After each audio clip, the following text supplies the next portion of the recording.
ക്രിയാത്മക രാഷ്ട്രീയം കൊണ്ട് കേരള യുവജനത്തിന് കരുത മനോഹാരിത നൽകിയ KM ഷാജി എംഎൽഎ സ്നേഹത്തിന്റെ പത്രത്തിലൂടെ നാദാപുരത്തെ സൗഭാഗ്യക്കായി സ്നേഹപൂർവ്വം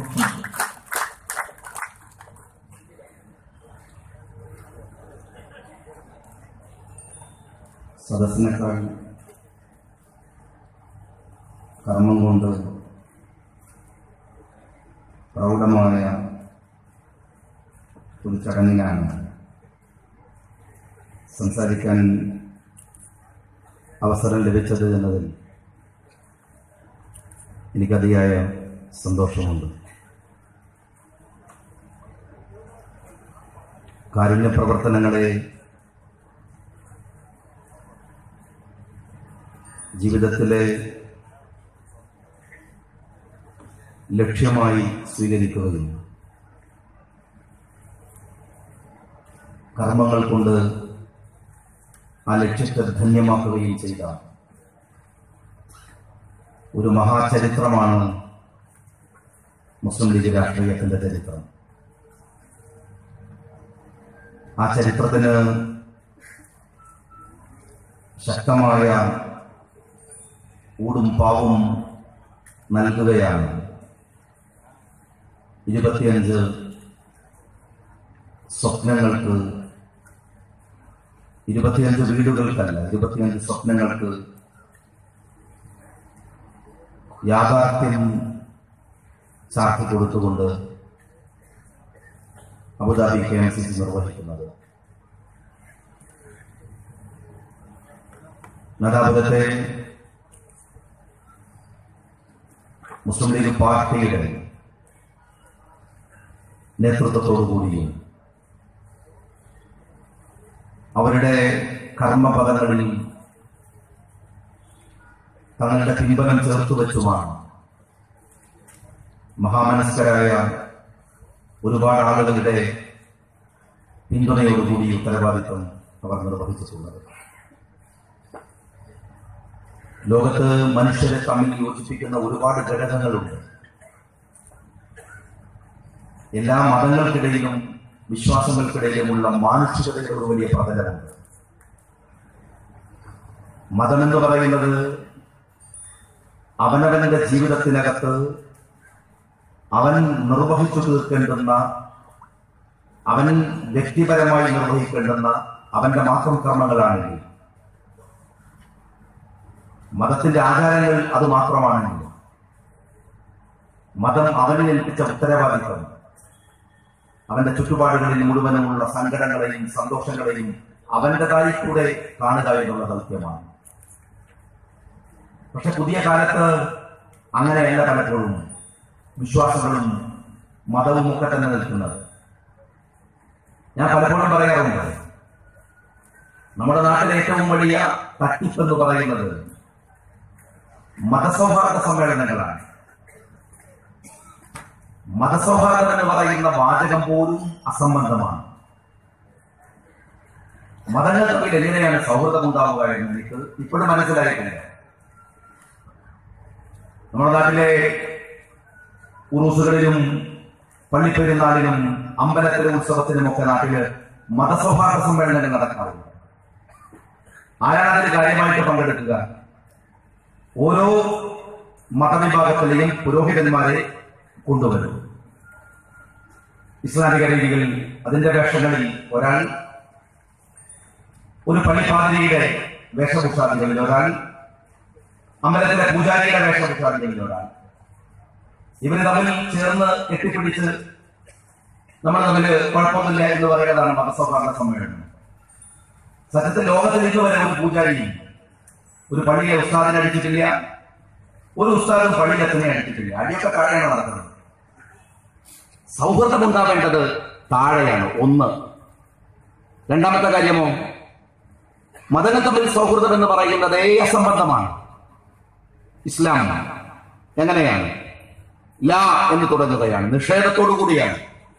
അതിന്റെ അടിസ്ഥാനപരമായ വിശ്വാസം ആരംഭിക്കുന്നത് ലാ എന്ന് പറഞ്ഞിട്ടാണ്. ഇല്ലല്ലാഹ്, അല്ലാഹുവല്ലാതെ, ലാ ഇലാഹ ഇല്ലല്ലാഹ്, അല്ലാഹുവല്ലാതെ ആരാധനക്കർഹനില്ല. മുഹമ്മദ് റസൂലുള്ളാഹ്, പ്രവാചകനെ കൂടെ ചേർത്ത് കൊടുക്കുന്നു. അതിനപ്പുറമൊന്നുമില്ല. അങ്ങനെയാണ് പരകോടി ദൈവങ്ങളിൽ വിശ്വസിക്കുന്നതാണ് ഹിന്ദുമത വിശ്വാസം. ദൈവത്തിന്റെ പുത്രന്മാരുണ്ടെന്ന് വിശ്വസിക്കുന്നതാണ് ക്രൈസ്തവ വിശ്വാസം. ഇതെങ്ങനെയാണ് എവിടെയാണ് കോംപ്രമൈസിന്റെ ഒരു ഇടമുള്ളത്? മതങ്ങൾ തമ്മിലുള്ള സൗഹൃദമല്ല വേണ്ടത്, മനുഷ്യർ തമ്മിലുള്ള സൗഹൃദമാണ്. മനുഷ്യത്വം ഞാൻ യോജിക്കേണ്ടത്. ലോകത്തിലെ ഒരിടത്തും ഒരു മതവും മനുഷ്യർ തമ്മിലുള്ള സൗഹൃദത്തിന് എതിരല്ല. മതസൗഹൃദം എന്ന് പറയുന്നത് അവനവൻ ഉയർത്തുന്ന കാപട്യവും, മനുഷ്യ സൗഹൃദം എന്ന് പറയുന്നത് അവൻ മറച്ചു വെക്കുന്ന യാഥാർത്ഥ്യവുമാണ്. ഇവിടെ മനുഷ്യ സൗഹൃദത്തിന്റെ ഒരു സ്പർശമുണ്ട്. മനുഷ്യ സൗഹൃദത്തിനിടയിൽ മറ്റൊന്നുമില്ല. ബിഷപ്പ് അതെല്ലാവർക്കും ഉള്ളതാണ്. ഹിന്ദുവിനോ ക്രിസ്ത്യാനിക്കോ ബുദ്ധനോ മുസ്ലിമിനോ ആർക്കും ബിഷപ്പ് വ്യത്യാസമല്ല. ബിഷപ്പിന്റെ ബിഷപ്പ് മുഴുവൻ ഒരു മുസ്ലിം വിശ്വാസിയുടെ പ്രശ്നമാണ്. ദാരിദ്ര്യം എല്ലാവർക്കുമാണ്, വെള്ളം എല്ലാവർക്കുമാണ്, വഴികൾ എല്ലാവർക്കുമാണ്, വായു എല്ലാവർക്കുമാണ്. ലോകത്തിലെ ഏറ്റവും വലിയ സൗഹൃദം നടക്കുന്നത് എവിടെയാണെന്ന് ചോദിച്ചാൽ ഞാൻ പറയാറുണ്ട് പലപ്പോഴും ആശുപത്രിയിലാണ്. കേരളത്തിലെ ഏറ്റവും വലിയ സൗഹൃദം കോഴിക്കോട് ജില്ലയിൽ ഏറ്റവും വലിയ സൗഹൃദം നടക്കുന്നത് കോഴിക്കോട് മെഡിക്കൽ കോളേജിലാണ്. നിങ്ങൾ പോയി നോക്കിയിട്ടുണ്ടോ? അവിടെ ഹിന്ദു ഉണ്ടോ, ക്രിസ്ത്യാനി ഉണ്ടോ, ബുദ്ധനുണ്ടോ, മുസ്ലിം ഉണ്ടോ? അവിടെ ഉള്ളത് രോഗം മാത്രമാണ്. തലവേദന, പനി, നെഞ്ചുവേദന, കഫക്കെട്ട്, ഊരവേദന. അതിന് ജാതി മതമൊന്നുമില്ല. മുസൽമാനോട് വിശ്വാസപരമായി പറയുന്ന ഒരു കർമ്മമുണ്ട്. അയൽക്കാരനെ നീ സ്നേഹിക്കണം. പ്രവാചകനോട് ചോദിക്കുന്നുണ്ട്, പ്രവാചകരെ ആരാണ് അയൽക്കാർ? നിന്റെ വീട്ടിന്റെ മുമ്പിലേക്കുള്ള 40 വീട്ടുകാർ, ബാക്കിലേക്കുള്ള 40 വീട്ടുകാർ, ഇടത്തോട്ടുള്ള 40 വീട്ടുകാർ, വലത്തോട്ടുള്ള 40 വീട്ടുകാർ, ഇന്നത്തെ മുകളിലേക്കുള്ള 40 വീട്ടുകാർ. ഫ്ലാറ്റിൽ താമസിക്കുമ്പോ ഏകദേശം ഒരു മഹല്ലത്താണ് ഒരു വിശ്വാസിയുടെ അയൽപക്കം. അതെങ്കിലും വിശന്നാൽ, അതിലാരെങ്കിലും വിശപ്പ് കൊണ്ട് മരിച്ചാൽ നിനക്ക് സ്വർഗം ലഭിക്കില്ല എന്ന് പ്രവാചകൻ സല്ലല്ലാഹു അലൈഹി വസല്ലം തങ്ങൾ പറയുന്നു. അതാരെന്ന് പറഞ്ഞിട്ടില്ല. പട്ടിയുടെ ദാഹം പ്രശ്നമാണ്. ഹൈദർ അലി ശിഹാബ് തങ്ങൾ ഈ മഹാസംരംഭത്തിന്റെ ഉദ്ഘാടനം നിർവഹിക്കുമ്പോൾ ഇത്തിരി മുമ്പ് 4 മണിക്ക് അദ്ദേഹത്തിന്റെ പ്രഭാഷണം അതായിരുന്നു. പട്ടിയുടെ വിശപ്പ് മാറ്റുന്നവന്, ദാഹം മാറ്റുന്നവന് സ്വർഗമുണ്ടെന്ന് പഠിപ്പിച്ച മതമാണിത്. പൂച്ചയെ പട്ടിണിക്കിട്ടുകൊന്ന ഒരു സദ്വൃത്തയായ സ്ത്രീക്ക് നരകമുണ്ടെന്ന് പഠിപ്പിച്ച മതമാണിത്. അപ്പൊ മനുഷ്യന്റെ ദാഹം അവന് പ്രശ്നമല്ലേ? മനുഷ്യന്റെ വീട് അവന് പ്രശ്നമല്ലേ? മനുഷ്യന്റെ വിശപ്പ് അവന് പ്രശ്നമല്ലേ? ആ ഭൗതികമായ അവന്റെ പ്രശ്നങ്ങളെ വിശ്വാസപരമായി ഏറ്റെടുക്കുന്ന ദൗത്യം, ആ ദൗത്യമാണ് നമ്മൾ നിർവഹിക്കുന്നത്. കേരളത്തിന്റെ രാഷ്ട്രീയത്തെ ഒരു ജനതയെ കൊണ്ടുവന്ന് അവന്റെ വിശ്വാസത്തോട് ചേർത്ത് വെച്ച് അവനെ കർമ്മപദങ്ങളിൽ സജീവമാക്കുന്ന രാഷ്ട്രീയ പ്രക്രിയയുടെ പേരാണ് ഇന്ത്യൻ യൂണിയൻ മുസ്ലിം ലീഗ് എന്ന് പറയുന്നത് എന്നതാണ് ലീഗിന്റെ പ്രത്യേകത. അതാണ് ലീഗ് രാഷ്ട്രീയം ലക്ഷ്യമിടുന്നത്. അതാണ് രാഷ്ട്രീയത്തെ നിങ്ങൾ നിങ്ങളുടെ വിശ്വാസത്തെ സക്രിയമായി വിനിയോഗിക്കുക. നിങ്ങളൊരു വഴിയിൽ നിന്ന് മുള്ളുമാറ്റുന്നത് കർമ്മവും നന്മയുമാണെന്ന് പഠിപ്പിക്കുമ്പോൾ നിങ്ങൾ വഴികൾ ഉണ്ടാക്കുന്നു. നല്ല റോഡുകൾ ഉണ്ടാക്കാൻ, നല്ല പാലങ്ങൾ ഉണ്ടാക്കാൻ, മറ്റുള്ളവന് വീട് വെച്ചു കൊടുക്കാൻ, മറ്റുള്ളവന്റെ ദാഹം അകറ്റി കൊടുക്കാൻ, അവന്റെ വിശപ്പ് മാറ്റാൻ. നാദാപുരത്തുകാർ അവരുടെ വിശപ്പ് ഓർത്തു നോക്കിയിട്ടുണ്ടോ? എന്റെ വിശപ്പ് എന്റെ മാത്രം പ്രശ്നമാണ്, വേറെ ആരുടെ പ്രശ്നമല്ല. എനിക്ക് വിശന്നാൽ തലചുറ്റും, എനിക്ക് വിശന്നാൽ വ്യാധി കയറും, എനിക്ക് വിശന്നാൽ കണ്ണിൽ ഇരുട്ട് വീഴും. അങ്ങനെ ഒരുപാട് പ്രശ്നമുണ്ട്. വിശപ്പ് എന്റെ പ്രശ്നമാണ്. ഞാൻ വിശന്നാൽ അത് മറ്റുള്ളവരുടെ പ്രശ്നമല്ല. എന്നാൽ നിന്റെ അയൽക്കാരന്റെ വിശപ്പ് നിന്റെ ആത്മീയമായ പ്രശ്നമാണ്. എന്റെ വിശപ്പ് എന്റെ ഒരു പ്രശ്നമല്ല. ഞാൻ വിശന്നു കിടന്നു മരിച്ചാലും അതിന്റെ പേരിൽ അള്ളാഹു എന്നെ സ്വർഗത്തിൽ നിന്ന് വിലക്കില്ല. നീ എന്തിനാണ് വിശന്നു കിടന്ന് മരിക്കേണ്ടി വന്നത് എന്നോട് ചോദിക്കില്ല. എന്റെ ദാരിദ്ര്യം കൊണ്ട് ഞാൻ അങ്ങനെ സംഭവിച്ചാൽ എനിക്ക് സ്വർഗം നഷ്ടമാവില്ല. എന്റെ അയൽക്കാരൻ വിശന്നു മരിച്ചാൽ അതുകൊണ്ട് എന്റെ സ്വർഗം നഷ്ടമാകും. എന്ത് മനോഹരമാണിത്, എന്ത് സുന്ദരമാണിത്. നിന്റെ വിശപ്പല്ല നിനക്ക് പ്രശ്നം, അയൽക്കാരന്റെ വിശപ്പ് നിന്റെ ആത്മീയമായ പ്രശ്നമാണ് എന്ന് പഠിപ്പിച്ച ഒരു വിശ്വാസ പ്രമാണത്തിന്റെ അടിത്തറയിൽ നിന്നുകൊണ്ടാണ് മാനവികമായ ഒരു രാഷ്ട്രീയത്തെ, മനുഷ്യസ്നേഹപരമായ ഒരു രാഷ്ട്രീയത്തെ, മൗലികമായ ഒരു രാഷ്ട്രീയത്തെ അതിനെ സക്രിയമാക്കി വിനിയോഗിക്കുന്ന രാഷ്ട്രീയ രീതിയാണ് ഇന്ത്യൻ യൂണിയൻ മുസ്ലിം ലീഗിൻ്റെത്. അതുകൊണ്ടാണ് ഇവിടെ ഒരാൾ വീട് വെക്കുമ്പോ 25 കുടുംബങ്ങളുടെ സ്വപ്നങ്ങൾ പൂവണിയുകയാണ്. പലരും വന്ന് ചോദിക്കാറുണ്ട്.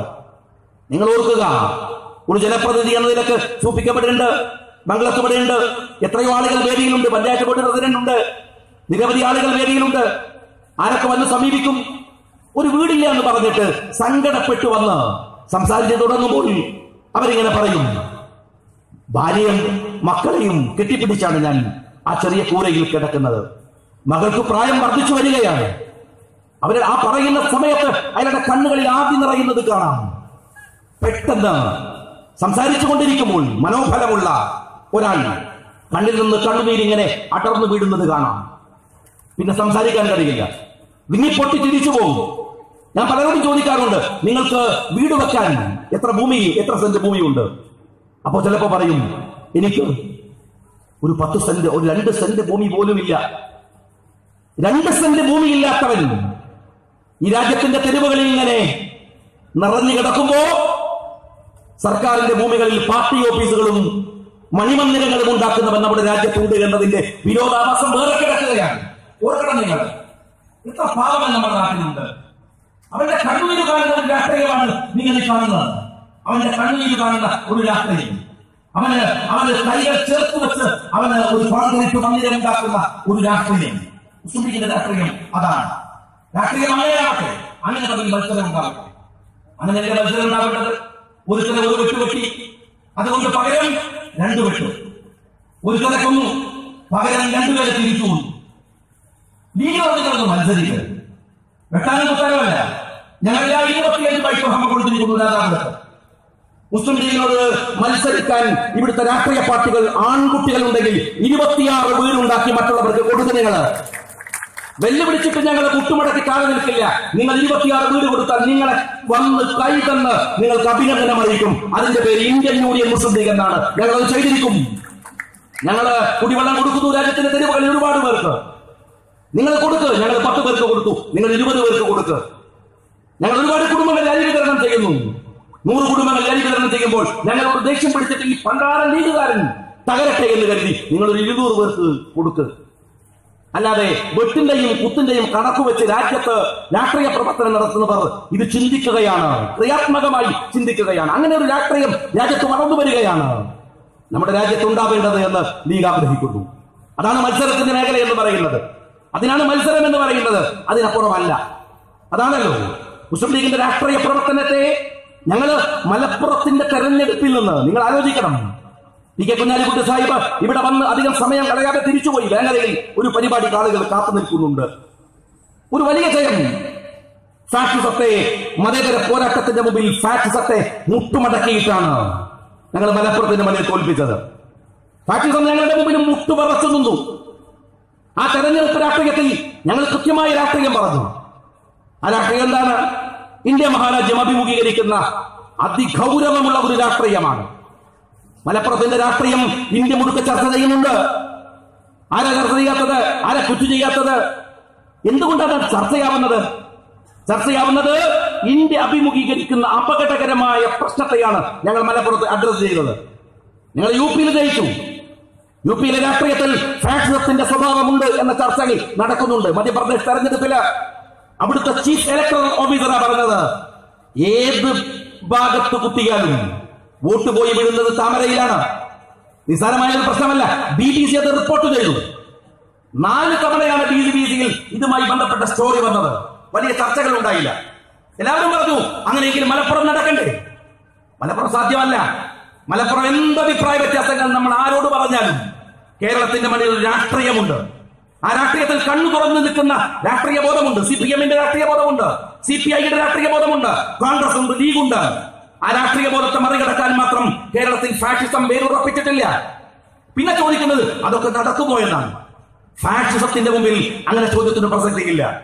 ഫാഷിസത്തിന്റെ സ്വഭാവ രീതികൾ 19 കൊല്ലം ഇന്ത്യ ശീലിച്ച ജനാധിപത്യത്തിന്റെ രീതിയല്ല. അത് പിടിച്ചടക്കലിന്റെ രീതിയാണ്, ആക്രമണത്തിന്റെ രീതിയാണ്, ഏത് വഴിവിട്ട മാർഗവും ഉപയോഗിക്കാൻ മടിയില്ലാത്ത രീതിയാണ്. ആ രീതി വെച്ച് അങ്ങനെ ചെയ്യാം. ഫാഷിസം അങ്ങനെ ചെയ്തേക്കാം. അതിന് സാധ്യതകളുണ്ട് എന്ന് BBC അടക്കം മാത്രമല്ല, ഉന്നതനായ ചീഫ് ഇലക്ടർ ഓഫീസർ അടക്കം പറയുന്നു. അപകടകരമായ വ്യതിയാനങ്ങൾ വന്നു. എന്തുമാകട്ടെ, ജയിച്ചതെവിടെയാണ്? വരുന്ന 11-ാം തീയതി ഡൽഹിയിൽ അവിടെ മുസ്ലിം ലീഗിന്റെ നേതൃത്വത്തിൽ നമ്മൾ മുസഫർ നഗറിലെ ഒരുപാട് പേർക്ക് വീട് വെച്ച് കൊടുക്കുകയാണ്. കലാപം നടന്ന മുസഫർ നഗറിൽ സഹായിക്കാത്തവർ നാദാപുരത്തെ KMCC-യിൽ ആരും ഉണ്ടാവില്ല. എല്ലാവരും സഹായിച്ചു.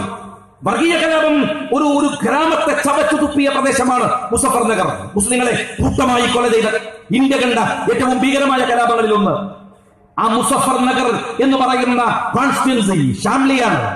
ആ ഷാംലി കോൺസ്റ്റിറ്റ്യുവൻസിയിൽ 70% മുസ്ലിങ്ങളുണ്ട്.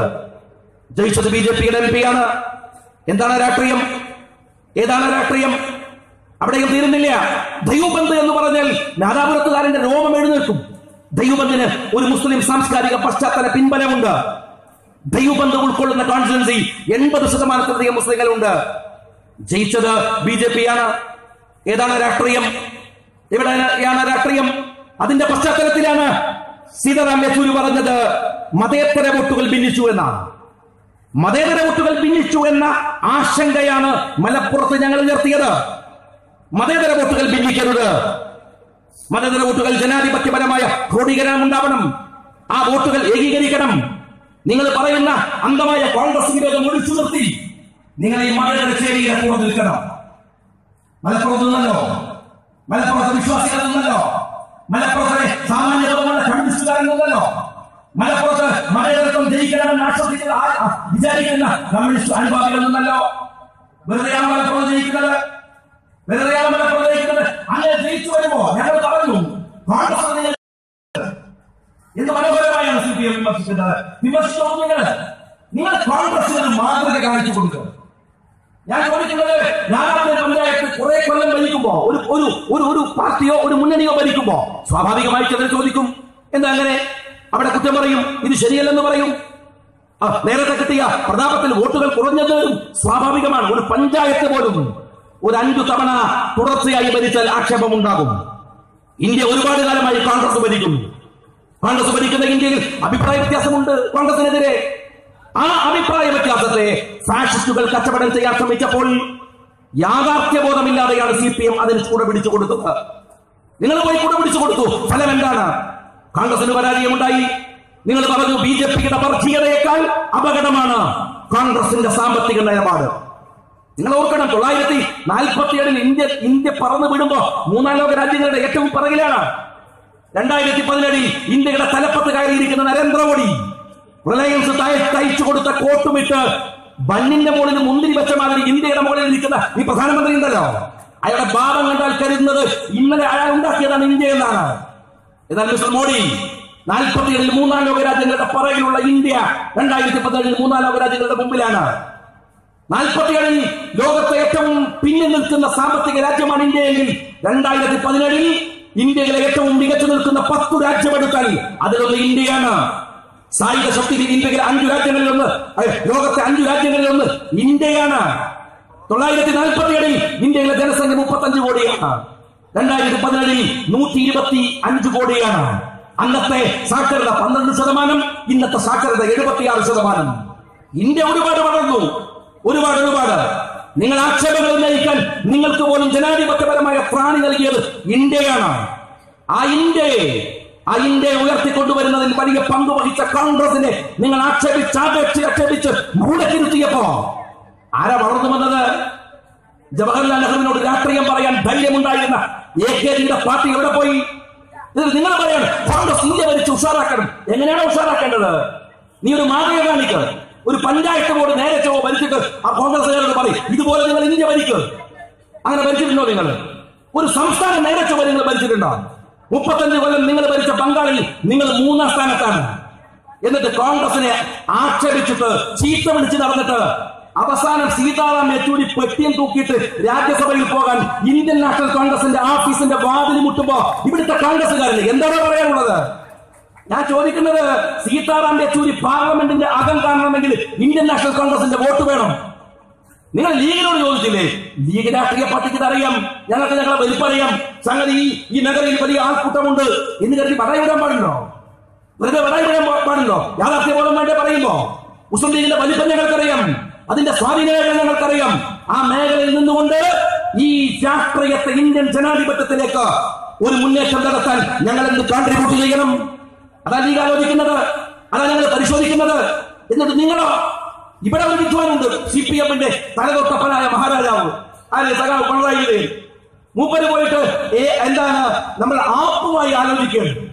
അത് ആപ്പുമായിട്ട് രാഷ്ട്രീയ സഖ്യത്തെ കുറിച്ച് ആലോചിക്കുകയാണ്. മതേതര വോട്ടുകൾ ഗോവയിലടക്കം ഭിന്നിപ്പിച്ചതിൽ ഏറ്റവും വലിയ പങ്കുണ്ട് ആപ്പിന്.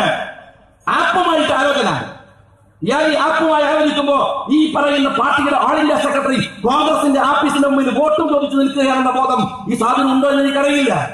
ഈ മഹാരാജാവ് ഈ ബോധ്യമുണ്ടോ എന്ന് എനിക്കറിയില്ല. അവിടെ പോയി നിൽക്കുകയാണ്. കോൺഗ്രസിന്റെ വോട്ട് വാങ്ങാൻ അവിടെ ചെന്ന് നിൽക്കേണ്ട അവസ്ഥയിലാണ് കമ്മ്യൂണിസ്റ്റ് പാർട്ടിയുടെ അല്ലെങ്കിൽ അതിന്റെ ഓൾ ഇന്ത്യ സെക്രട്ടറി ഉള്ളത്. അവിടെയാണ് നിങ്ങൾ നിൽക്കുന്നത്. ഞാൻ ചോദിക്കുന്ന ഒരൊറ്റ ചോദ്യം, യു പിയിലെ തോറ്റപ്പോ മതേതര വോട്ടുകൾ ഭിന്നിക്കരുത് എന്ന് പറഞ്ഞ രാഷ്ട്രീയം നിങ്ങൾ എന്തുകൊണ്ടാണ് മലപ്പുറത്ത് സ്വീകരിക്കാത്തത്? മലപ്പുറത്തിന്റെ രാഷ്ട്രീയത്തെ നിങ്ങൾ എന്തുകൊണ്ടാണ് മതേതര വോട്ടുകൾ ഭിന്നിക്കാതിരിക്കാൻ ഞങ്ങൾ വോട്ടുകൾ കൊടുക്കട്ടെ എന്ന് ചിന്തിക്കാത്തത്? ചിന്തിച്ചില്ല എന്ന് മാത്രമല്ല, എന്നിട്ട് തോറ്റപ്പോ പറയുന്ന ന്യായം എന്താണ്?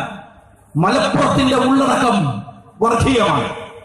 എന്റെ കമ്മ്യൂണിസ്റ്റ് പാർട്ടിക്കാരാ, മലപ്പുറത്ത് തോറ്റത് നിങ്ങളല്ല. പക്ഷെ നിങ്ങൾക്ക് എന്തിനാ കൊള്ളുന്നത്? നിങ്ങൾ എന്തിനാ ഭേദാറാവുന്നത്? BJP തോറ്റതിനാണോ? BJPയുടെ വോട്ട് കുറഞ്ഞതിനാണോ? ഞങ്ങൾ തോൽപ്പിച്ചത് മലപ്പുറത്ത് CPM-നെ അല്ല. ഞങ്ങൾ തോൽപ്പിച്ചത് ഇന്ത്യയിലെ ഏറ്റവും വലിയ വർഗീയ വിഷമായിട്ടുള്ള RSS-ന്റെ പിൻബലമുള്ള BJP-യെയാണ് മലപ്പുറത്തിന്റെ മണ്ണിൽ ഞങ്ങൾ തോൽപ്പിച്ചത്. പിന്നെ എന്താ പിണറായിക്കൊരു വേദന? എന്താ പിണറായിക്കൊരു സങ്കടം? എന്തിനാ കടകം വഴി ചൊറിയുന്നത്? മലപ്പുറത്തിന്റെ മണ്ണിലാണോ വർഗീയതയുള്ളത്?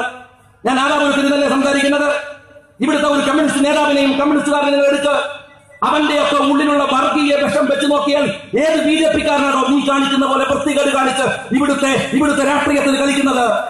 എന്നിട്ട് പറയാണ് മലപ്പുറത്ത് ഞങ്ങൾ ചെയ്തത് എന്താണെന്നറിയോ? നിങ്ങള് ഒരു ഡെമോക്രാറ്റിക് ട്രീറ്റ്മെന്റ് നടത്തി. ഫാക്ടറൊക്കെ നേരിടാൻ ഏറ്റവും നല്ല മരുന്ന് ജനാധിപത്യമാണ്. നിന്റെ കത്തിയല്ല, നിന്റെ കോടാലിയല്ല.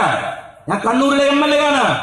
എനിക്കറിയാം കണ്ണൂരിന്റെ പ്രാന്തപ്രദേശങ്ങളിൽ ഞാൻ CPM-കാരോട് വെല്ലുവിളിക്കട്ടെ, BJP-യെ നേരിടുന്നത് ആരാണെന്ന് നീ പറ. വലിയ തീർമാനം പറയുന്നുണ്ടല്ലോ, 10 കിലോ പോത്തർച്ചും പറ്റിയിട്ട് BJP വിരുദ്ധ പ്രസംഗം നടത്താൻ വരുന്നുണ്ടല്ലോ. ഞാൻ ചോദിക്കട്ടെ, DYFI-ക്കാരാ, നീ BJP-യെ നേരിടുന്നുവെങ്കിൽ 20 കൊല്ലത്തിനിടയിൽ കേരള ചരിത്രത്തിൽ ആദ്യമായിട്ടാണ് BJP ഏതെങ്കിലും ഒരു മണ്ഡലത്തിൽ അവന് കഴിഞ്ഞ തവണ കിട്ടിയതിനേക്കാൾ കുറഞ്ഞ വോട്ട് കിട്ടുന്നത്. അറിയോളെ, അത് കണ്ണൂരിലല്ല, അത് മലപ്പുറത്താണ്. മലപ്പുറം മുസ്ലിം ലീഗിന്റെ ഈറ്റില്ലമാണെങ്കിൽ, UDF-ന്റെ ശക്തികേന്ദ്രമാണെങ്കിൽ BJP-യെ കേരളത്തിൽ മലർത്തിയടിച്ചതിന്റെ ചരിത്രം അത് ഐക്യ ജനാധിപത്യ മുന്നണിക്കും ഇന്ത്യൻ യൂണിയൻ മുസ്ലിം ലീഗിനുമുള്ളതാണ്. ഇത് പറയണം. മറ്റൊന്ന് ഞാൻ ചോദിക്കട്ടെ, കഴിഞ്ഞ 20 കൊല്ലത്തിനിടയിൽ BJP-യുടെ റേഷ്യൂ നിങ്ങൾ പരിശോധിച്ച് കണ്ണൂർ ജില്ലയിൽ 20 കൊല്ലത്തിനിടയിൽ കണ്ണൂരിൽ BJP പറകോട്ട് പോയോ? അഴീക്കോട് മണ്ഡലത്തിൽ 400 വോട്ടിന് ഞാൻ ജയിക്കുന്ന സമയത്ത് അവിടെ BJP-ക്ക് കിട്ടിയതിനേക്കാൾ എത്രയോ ഇരട്ടി വോട്ട് ഈ കഴിഞ്ഞ 2016 കിട്ടിയിട്ടുണ്ട്. അവിടെ പോലും BJP വോട്ട് വർദ്ധിപ്പിച്ചു. ഏത് മണ്ഡലത്തിലാണ് BJP വോട്ട് വർദ്ധിപ്പിക്കാത്തത്? എവിടെയാണ് BJP പറകോട്ട് പോയത്? എന്നിട്ടും പറയാം ഞങ്ങൾ BJP നേരിടുന്നത്. നിങ്ങൾ എവിടെ നേരിട്ടത്? നിങ്ങൾ എങ്ങനെ നേരിടുന്നത്? നിങ്ങൾ നേരിടുന്നതിന് സയൻസ് ഉണ്ട്. എന്താ സയൻസ് എന്നറിയോ? നിങ്ങൾക്ക് BJP-യെ നേരിടുന്നത് നിങ്ങൾക്ക് തന്നെ വളരാനാണ്. അതെങ്ങനെയാണ്? നിങ്ങൾ BJP-യെ നേരിടുന്നത് നിങ്ങൾക്ക് തന്നെ വളരാനാണ്. എന്താ കാരണം അറിയാമത്? നിങ്ങൾ കോൺഗ്രസ്സുകാരനെ പോയി വെട്ടി നോക്ക്. വെട്ട് കിട്ടിയ കോൺഗ്രസ്സുകാരെ കിട്ടിയ വെട്ടുമായിട്ട് വോട്ടാണ്. അവരെ വഴിക്ക് വരില്ല, അവര് തിരിച്ചു വെട്ടാൻ നിൽക്കില്ല. സാധുക്കളാണ്. പിന്നെയും നിങ്ങളോട് ഇത്തിരി ഉശിരി കാണിച്ച് നിൽക്കുക, ഞങ്ങൾ ലീഗുകാരാണ് അല്ലേ? എന്നാലോ പാർട്ടി ഓഫീസിൽ പോയാൽ സൂപ്പിക്ക പറയും, അതിന് തോന്നിയാസം ചെയ്ത് അങ്ങനെ പണി ചെയ്യാൻ പാടുണ്ടോ? ഞങ്ങളൊക്കെ പറയും ഇതൊക്കെ ഞങ്ങളുടെ പരിപാടി. മൂസമാഷ പറയാ ഈ പരിപാടി ഒന്നും പറ്റൂല. ലോകത്ത് ഏതെങ്കിലും ഒരു പാർട്ടി വെട്ടുന്നവനെയും കുത്തുന്നവനെയും ഓൺ ചെയ്യുമോ? കമ്മ്യൂണിസ്റ്റ് പാർട്ടിക്കാരാ. എന്നാൽ കേരളത്തിൽ വെട്ടുന്നവനും കുത്തുന്നവനെയും ഓൺ ചെയ്യുക മാത്രമല്ല, അവന് ബോൺവിറ്റ വാങ്ങി കൊടുക്കുന്ന കേരളത്തിലെ രണ്ട് രാഷ്ട്രീയ പാർട്ടി, ഒന്ന് BJP-യും ഒന്ന് CPM-ഉമാണ്. നിങ്ങളാണ് കട്ടുകൊണ്ടുവരുന്ന മുതല് ചിരിച്ചുകൊണ്ട് പാർട്ടി ഓഫീസിൽ വാങ്ങി വെച്ചിട്ട് അവന്റെ വീട്ടിലെ TV സ്വന്തം ഓഫീസിൽ ഇരുന്ന് വാർത്ത കാണുന്ന ലോകത്തിലെ ഏക പാർട്ടി CPM-ആണ്. അതേപോലെ ഇവിടെ ഒരു നമ്മുടെ സുഹൃത്തുക്കൾ പറയുന്ന ഒരു അനുഭവം ഉണ്ട്. കഴിഞ്ഞ തളിപ്പറമ്പ് ഭാഗത്ത് ഏകദേശം ഏരിയകൾ മുഴുവൻ CPM കൊള്ളയടിച്ചു. പ്രശ്നങ്ങളൊക്കെ കഴിഞ്ഞ് എല്ലാം കഴിഞ്ഞു. രാധാപുരം ഭാഗത്ത് നിന്നാണെന്ന് അറിയില്ല, ഒരു തമാശ പറഞ്ഞ് ഞാൻ കേട്ടിട്ടുണ്ട്. എല്ലാ പ്രശ്നങ്ങളും കഴിഞ്ഞു. എല്ലാം കഴിഞ്ഞ് ഒന്ന് അടങ്ങി കേസൊക്കെ തീർന്ന് ഞാൻ നിൽക്കുമ്പോ ഒരു സാധു ഒരു മൊബൈൽ ഷോപ്പിൽ പോയിട്ട് പറഞ്ഞു, മൊബൈൽ ഒരു പൊതിയെ കഴിച്ചിട്ട് മൊബൈൽ കൊടുത്തു. എന്നിട്ട് പറഞ്ഞു ഇതിനെത്ര വില ഉണ്ട് നോക്കുന്നു. അയാളെ നോക്കിയിട്ട് പറഞ്ഞു, ഏയ് ഇത് ടിവിന്റെ റിമോട്ടാണ്. ഈ സാധനം അത് വരെ അറിയില്ല. കിട്ടിയപ്പോ അടിച്ചു മാറ്റി പോയതാണ്. അടിച്ചു മാറ്റിപ്പോയി മൊബൈലിൽ വെച്ച് മുന്നിൽ സൂക്ഷിച്ചതാണ്. ഈ കള്ളന്മാരെ കല്ല് വെച്ച് കൊടുത്ത് പാർട്ടി പോട്ടുന്ന പാർട്ടി CPM അല്ലാതെ വേറൊരു പാർട്ടിയാണുള്ളത്. കൊല്ലുന്നവന് പൈസ കൊടുത്ത് പറഞ്ഞേക്കുന്ന കൊന്നോ നല്ല കുടുംബം ഞാൻ നോക്കിക്കോളാന്ന് പറയുന്ന പാർട്ടി BJP CPM അല്ലാതെ ലോകത്ത് ഏത് പാർട്ടിയാണുള്ളത്? നിങ്ങൾക്ക് വെട്ടാൻ ഇവിടെ വേറെ പാർട്ടി നടക്കില്ല. കണ്ണൂര് CPM ആണെങ്കിലോ വേറെ അനുയായികൾക്ക് വേറൊന്നും പഠിപ്പിക്കില്ല. 1ാം ക്ലാസ് പോലെ ചേർത്താൻ ഒരു സ്കൂൾ ഉണ്ടാക്കിയിട്ടില്ല, ഒരു കോളേജ് ഒരു വേണ്ടി തുടങ്ങിയിട്ടില്ല, അവന് വേണ്ടി ഒരു ഏർപ്പാടില്ല. ആകെ ചെയ്തത് അവനെ വെട്ടാനും കുത്താനും പഠിപ്പിച്ചതാണ്. ഇവനിങ്ങനെ കുറെ കുറയുമ്പോൾ ഇവന് ബോറടിക്കൂലേ, ഇവൻ പുറത്തിറങ്ങും. അതുകൊണ്ട് സ്വന്തം പാർട്ടികൾക്ക് അണികൾക്ക് വെട്ടാനും കുത്താനും മറുഭാഗത്ത് ഒരാൾ വേണം. സ്വന്തം പാർട്ടിയെ നിലനിർത്താൻ വേണ്ടി CPM കളിക്കുന്ന വൃത്തികെട്ട സ്ട്രാറ്റജിയാണ് കണ്ണൂരിൽ BJPക്ക് നേരെയുള്ള, BJPയുടെ CPMന് നേരെയുള്ള രാഷ്ട്രീയം. ഇത് നിൻപ്രശ്നമാണ്. CPM BJPയെ എതിർക്കുന്നു എന്ന വ്യാജേന, BJP CPMനെ എതിർക്കുന്നു എന്ന വ്യാജേന പരസ്പരം കഞ്ഞി കൊടുത്തു പോറ്റുകയാണ് കേരളത്തിന്റെ മണ്ണിൽ BJPയും CPMഉം. ഈ വൃത്തികെട്ട ആക്രമണത്തിന്റെ രാഷ്ട്രീയം. ഞാൻ ചോദിക്കട്ടെ, മലപ്പുറത്ത് എന്താണോ BJPക്ക് ജയിക്കാൻ കഴിയാത്തത്? മലപ്പുറത്തിന്റെ സംസ്കാരം നിനക്ക് അറിയാഞ്ഞിട്ടാണ്. ഈ അടുത്ത് ആരോ എഴുതിയത് ഞാൻ കണ്ടു. നട അടക്കുമെന്ന് കരുതി കല്യാണിയമ്മ ഓടിപ്പാഞ്ഞ് അമ്പലത്തിന്റെ മുമ്പിൽ വരികയാണ്. നട അടച്ചു എന്ന് കണ്ടപ്പോ തലക്ക് കൈകൊടുത്തിട്ട് പറയാണ്, മമ്പർത്ത് തങ്ങളെ നട അടച്ചല്ലോ, പടച്ച റബ്ബേ നട അടച്ചല്ലോ. അതാണ് മലപ്പുറത്തെ കല്യാണിയമ്മ, അതാണ് മലപ്പുറത്തിലെ മുഹമ്മദ്, അതാണ് മലപ്പുറത്തിലെ സുലൈമാൻ, അതാണ് മലപ്പുറത്തിലെ രാജുവും അവിടുത്തെ റഹ്മാനും. അറിയോ നിനക്ക്? അങ്ങനെ പരസ്പരം അനുഭവിച്ചും കൊണ്ടും കൊടുത്തും സ്നേഹിച്ചും വളർന്നവരവര്. അവര് തമ്മിലുള്ളത് ജനാധിപത്യപരമായ ഒരു രാഷ്ട്രം എന്ന നിലക്ക് ഒരുമിച്ച് കഴിയുന്ന ഒരു തറവട്ടിലകത്തെ അംഗങ്ങളാണ് അവര്. കണ്ണൂരിൽ അങ്ങനെയല്ല. കണ്ണൂരിൽ അവൻ നിങ്ങൾ തൊട്ടടുത്തവന്റെ കയ്യിൽ കത്തി കൊടുക്കുകയാണ്, കത്തി കൊടുത്ത് വെട്ടാൻ പറഞ്ഞു വിടുകയാണ്, ആക്രമിക്കാൻ പറഞ്ഞു വിടുകയാണ്. ഞാൻ ചോദിക്കട്ടെ നിങ്ങളോട്, ഓരോ തുള്ളിച്ചോരയിൽ നിന്നും 1000 ജീവിക്കുമെന്ന് വിളിക്കുന്ന മുദ്രാവാക്യം CPMന് മാത്രം ബാധകമാണോ? നിങ്ങൾ ഈ വിളിച്ച മുദ്രാവാക്യം തന്നെയാണ് BJPയെ കേരളത്തിന്റെ മണ്ണിൽ വളർത്തിയത്.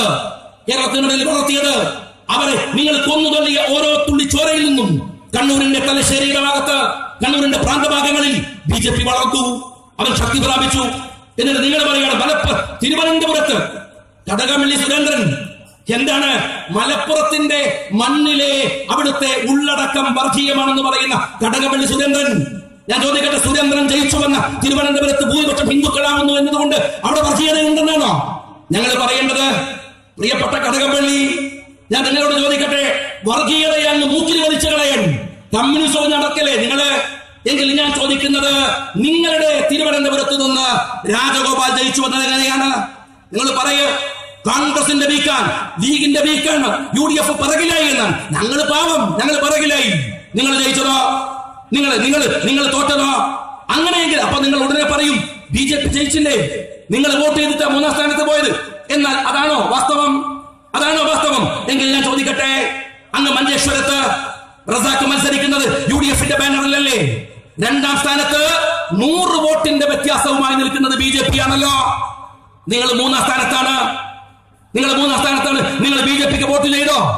നിങ്ങൾ പറ. കാസർഗോഡ് എന്നെ നെല്ലിക്കുന്ന UDFന്റെ പ്രതിനിധിയായി നിയമസഭയിൽ ചെല്ലുമ്പോ കാസർഗോട്ടിലെ 2ാം സ്ഥാനത്ത് BJP ആണല്ലോ. 3ാം സ്ഥാനത്ത് നിങ്ങൾ പോയത് നിങ്ങളുടെ വോട്ട് BJPക്ക് കൊടുത്തിട്ടാണോ?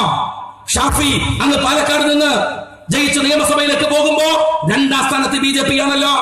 CPM 3ാം സ്ഥാനത്താണല്ലോ. നിങ്ങളുടെ വോട്ട് നിങ്ങൾ BJPക്ക് കൊടുത്തോ? കെ മുരളീധരൻ തിരുവനന്തപുരത്ത് നിന്ന് അങ്ങ് നിയമസഭയിലേക്ക് പോകുമ്പോ മുരളീധരന്റെ തൊട്ടു പിറകിൽ BJP ആണ്, 3ാം സ്ഥാനത്ത് CPM ആണ്. നിങ്ങളുടെ വോട്ട് നിങ്ങൾ BJPക്ക് കൊടുത്തോ? തിരുവനന്തപുരം ജില്ലയില് നിങ്ങൾ പറ, മാർക്സിസ്റ്റ് പാർട്ടിക്ക് സ്വാധീനമുള്ള എല്ലാ ഇടങ്ങളിലും BJP ശക്തി പ്രാപിക്കുന്നതിന്റെ സയൻസ് നിങ്ങൾ പറ. വെട്ടിയതിന്റെയും കുത്തിയതിന്റെയും കണക്കല്ല. ഇത് ഇന്ത്യ രാജ്യമാണ്. ഇത് നിന്റെ ചൈനയുടെ കമ്മ്യൂണിസ്റ്റ് വിപ്ലവത്തിന്റെ ലെനിന്റെ നാടല്ല, ഇത് ഗാന്ധിജിയുടെ നാടാണ്. ഈ നാട്ടിൽ നീ പറ, ജനാധിപത്യപരമായി നിങ്ങൾ BJPയെ തോൽപ്പിച്ചത് എവിടെ? ഞങ്ങൾ തോൽപ്പിച്ചിരിക്കുന്നു. 20 കൊല്ലത്തിന്റെ BJPയുടെ ചരിത്രത്തെ ബ്രേക്ക് ചെയ്ത് മലപ്പുറത്തിന്റെ മുന്നിൽ PK കുഞ്ഞാലിക്കുട്ടി സാഹിബിനെ ജയിപ്പിച്ച് ഞങ്ങൾ ഇതാ BJP എന്ന ഫാക്ടത്തെ മലപ്പുറത്തിന്റെ മണ്ണിൽ ഇന്ത്യക്ക് മാതൃകയായി പുറകോട്ട് വലിച്ചിരിക്കുന്നു. എന്നിട്ട് പറയാണ് മലപ്പുറത്തിന്റെ ഉള്ളടക്കം. എന്നിട്ട് കണക്ക് വെച്ചിട്ട്, പണ്ട് EMSന്റെ കാലത്ത് തുടങ്ങിയ കണക്കാണ്, അക്കണക്ക് വെച്ചിട്ട് ഇത്ര വോട്ട് ഞങ്ങൾക്ക് കിട്ടിയില്ലേ, അതിനേക്കാൾ വോട്ട് നിങ്ങൾക്ക് കിട്ടിയില്ലേ എന്നാ ഈ കണക്കുമായിട്ട് നിങ്ങളത് പാർലമെന്റിലേക്ക് പോ, അകത്ത് കയറ്റും. നിന്റെ റിയാസിനെ അഡ്വക്കേറ്റ് നിങ്ങൾ റിയാസിനെ ഒന്ന് പാർലമെന്റിലേക്ക് വിട്, എല്ലാ കണക്ക് കൊടുത്തിട്ട് അതിനകത്ത് കയറ്റോ. അതിന്റെ അകത്തേക്ക് ഒരാളെ കയറൂ. അത് ഐക്യ ജനാധിപത്യ മുന്നണിയുടെ സ്ഥാനാർത്ഥി പി കെ കുഞ്ഞാലിക്കുട്ടി സാഹിബാണ്. ജനാധിപത്യ പോരാട്ടത്തിൽ ജയിച്ചത് ഞങ്ങളാണ്. എന്നിട്ട് അതിന്റെ എല്ലാത്തിനെയും ന്യായീകരിക്കാൻ ഒരു പാർട്ടിയും അതിന്റെ കുറെ ആളുകളും. ഞാൻ പറയാറുണ്ട്, 3 അഹങ്കാരികളെ കൊണ്ടാണ് ലോകം പൊറുതിമുട്ടി കിടക്കുന്നത്. ഭൂലോക അഹങ്കാരികൾ. ഒന്ന് നമ്മൾ അമേരിക്കയുടെ ട്രംപ്, അത് കഴിഞ്ഞാൽ നമ്മൾ നരേന്ദ്രമോദി, അത് കഴിഞ്ഞാൽ ഈ പിണറായി വിജയൻ. ഈ 3 പേരെ കൊണ്ട് ഒരു സ്വൈര്യമില്ലാതെ എന്തൊരു അഹങ്കാരമാണ്. സത്യത്തിൽ പിണറായി വിജയനൊക്കെ ഭാവം കണ്ടാൽ ഇയാള് 18ാം നൂറ്റാണ്ടിൽ ജനിക്കേണ്ട ഏതോ ചോള രാജവിക്രമനാണ്. ജനാധിപത്യ രാജ്യത്ത് ജനിച്ചു പോയതാണ്. അയാൾക്കും വിചാരിക്കുന്ന തലയിലൊരു കിരീടമുണ്ട്, ചുറ്റും അംഗരക്ഷകരുണ്ട്, അങ്ങനെ നടക്കുകയാണ്. ആ രാജാവാണെങ്കിൽ അത് രാജാവാണെന്ന് മനസ്സിലാക്കി വിചാരിച്ചു നടന്നാൽ മതി. പാർട്ടി പ്രവർത്തകന്മാരെ വെല്ലുവിളിക്കാം, അവരെന്തിനും നിന്ന് തരും. പക്ഷേ ഞങ്ങളോടൊക്കെ കളിക്കുമ്പോൾ സൂക്ഷിക്കട്ടെ. നിയമസഭ എന്ന് പറയാണ് ഇറങ്ങിപ്പോൾ ഞങ്ങൾ വളരെ സൗമ്യമായിട്ട് ചോദിച്ചു. അതിന് കയറി വന്നത് പിണറായി വിജയന് സ്ത്രീധനം കിട്ടിയ തറവാട്ട് ഭൂമിയിലൊന്നല്ലോ, കേരള നിയമസഭയിലല്ലേ. ഞങ്ങൾക്ക് പൊരുതി ജയിച്ചിട്ടാണുള്ളത്. ഞാൻ ജയിച്ചത് അഴീക്കോടാണ്, ബലറാമൻ ജയിച്ചത് തൃത്താലയിലാണ്, ഷാഫി ജയിച്ചത് പാലക്കാടാണ്, വി ഡി സതീശൻ ജയിച്ചത് നിങ്ങൾക്കറിയാം അരൂരിലാണ്. അതൊന്നും വെറുതെ പറഞ്ഞതല്ല. നമ്മളെ ഒരു പടായിക്കാറില്ലേ.